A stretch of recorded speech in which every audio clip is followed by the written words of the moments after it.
apply the feedback to a second speech. So he received feedback for his icebreaker, and tying in with the second speech that he's doing, we'll then get to see how he has progressed from the first to the second. And your time is 5 to 7 minutes. Thank you. Thank you, Donna.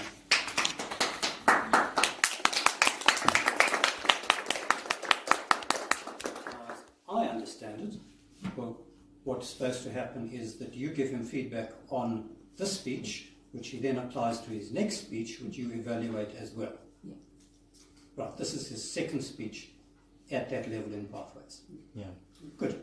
Right, ladies and gentlemen, I ask you to welcome Romeo Mpata with the speech, Oh Mercy, Romeo Mpata.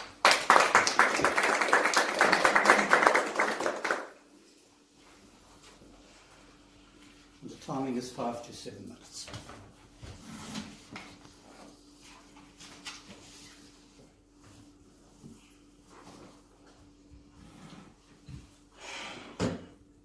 Good evening, fellow Toastmasters, guests, ladies and gentlemen.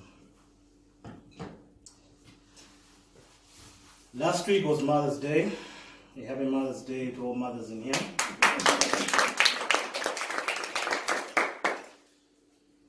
Abraham Lincoln said, "All that I am or hope to be, I owe to my angel mother."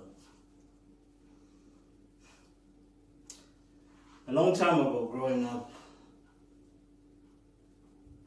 I always wondered, when my dad would travel on a business trip, my Aunt Irene would always pitch up.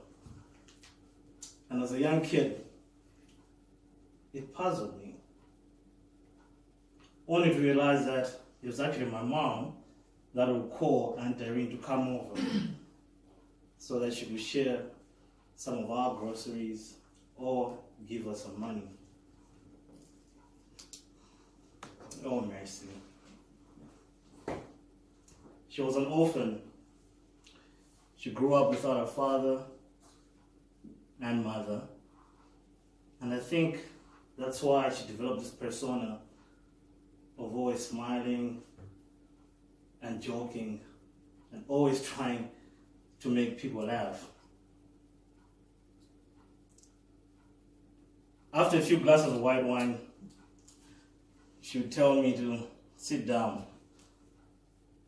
And she would tell me all the funny stories and crazy stories of her growing up. Like how she met Dad.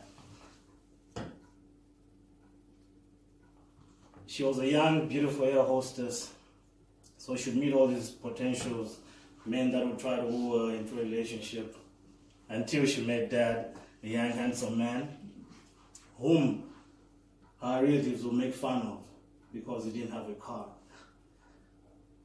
So he would walk up to her house, and one of her relatives would look through the window, see him coming. "Mercy, the pedestrian is coming for you."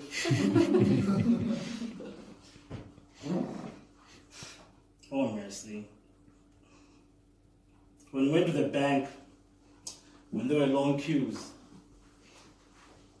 she would grab hold of my hand, all my siblings' hands, and she would jump the queue while whispering excuses. "I'm so sorry, we're so late for the airport, my kids are off to school." She was a big fan of movies, like James Bond and Steven Seagal. And she would pretend as if we're in an action movie, and she would swerve the car and she would overtake cars as if bad guys were chasing us. As a kid, that was fun. I was a naughty kid growing up. I remember one time I had to have my teeth removed. And twice we went to the dentist and back. I refused my teeth to be touched. And the third time, I also refused. So we're driving back home, and I knew I was going to get it. The minute she parked, I jumped out of the car, started running. And she sent our guardian after me, and he caught me, and boy, did she put a whooping on my backside. And I'm sure some of you can relate. Growing up in Africa, parents always had that special whip. The one that they would tell you to go pick in the garden. And they would keep it in a special place just for you and your siblings if you were being naughty.